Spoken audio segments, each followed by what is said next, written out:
Hello everyone, स्वागत है आप सभी का हमारे YouTube channel exam 2.0 study channel पर। आज के इस वीडियो में हम लोग एसएससी जीडी परीक्षा 2023 के लिए प्रैक्टिस सेट 3 को कवर करने वाले हैं। और इस वीडियो में हम लोग जीके जीएस के 20 क्वेश्चंस को यहां पर देखेंगे और देखते हैं यहां पर 20 क्वेश्चंस में से आप लोग कितना क्वेश्चंस कर पाते हैं।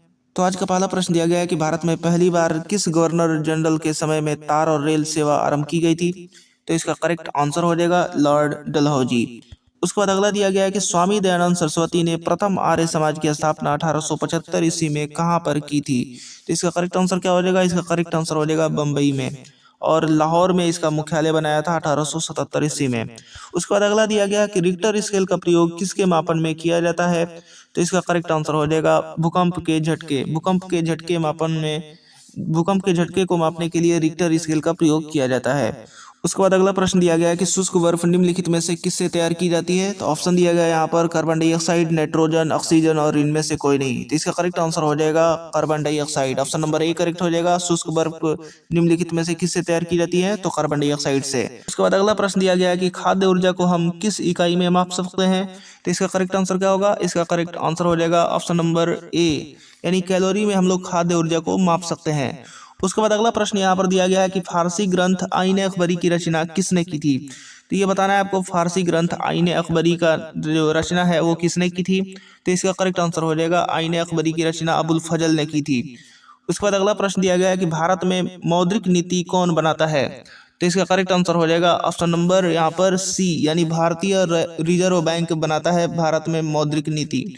इसके बाद अगला प्रश्न यहाँ पर दिया गया है कि एक जेट इंजन किस सिद्धांत पर कार्य करता है। आपको बताना है कि जेट इंजन किस सिद्धांत पर कार्य करता है। तो इसका करेक्ट आंसर हो जाएगा रैखिक संवेग संरक्षण। रैखिक संवेग संरक्षण के सिद्धांत पर काम करता है जेट इंजन। उसके बाद अगला दिया गया कि स्वयं को दूसरा सिकंदर कहने वाला सुल्तान कौन था।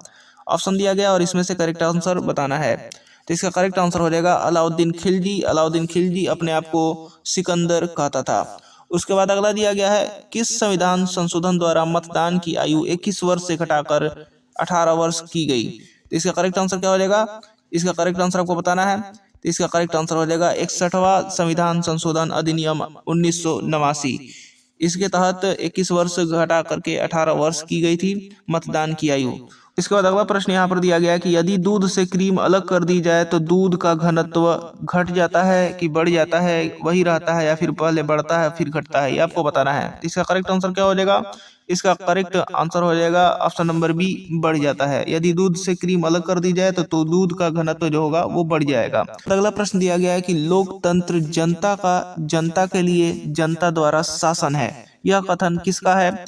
तो इसका करेक्ट आंसर हो जाएगा option number B, Abraham Lincoln. Abraham Lincoln द्वारा ये कहा गया था। उसके बाद आगे देखते हैं।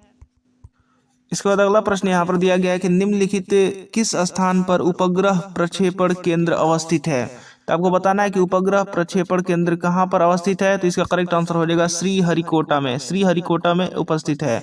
उसके बाद अगला प्रश्न दिया गया है कि निम्न में से कौन सा ग्रह पृथ्वी से निकटतम दूरी पर स्थित है। तो इसका आंसर हो जाएगा शुक्र ग्रह। शुक्र ग्रह जो है पृथ्वी से निकटतम दूरी पर स्थित है।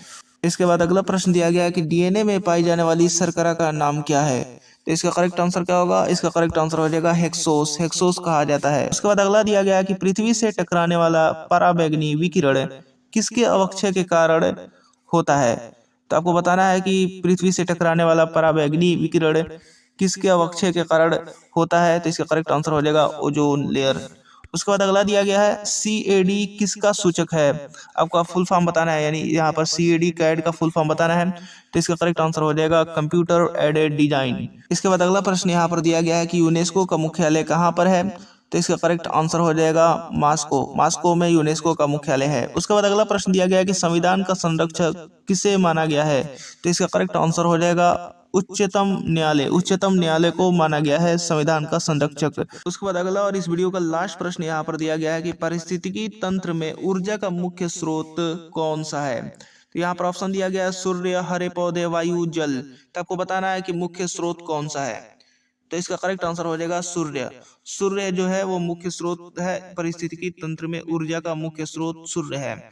तो उम्मीद करता हूँ कि वीडियो आपको पसंद आया होगा, और इसी तरीके के नए वीडियो देखने के लिए हमारे चैनल के साथ जुड़ जाइए। और चैनल को अभी तक सब्सक्राइब नहीं किया है तो चैनल को सब्सक्राइब कर लीजिए और साथ में बेल आइकन बटन भी दबा दीजिए, ताकि हमारा एक भी वीडियो को नोटिफिकेशन आपसे मिस ना हो सके। तो मिलते हैं अगले वीडियोज में।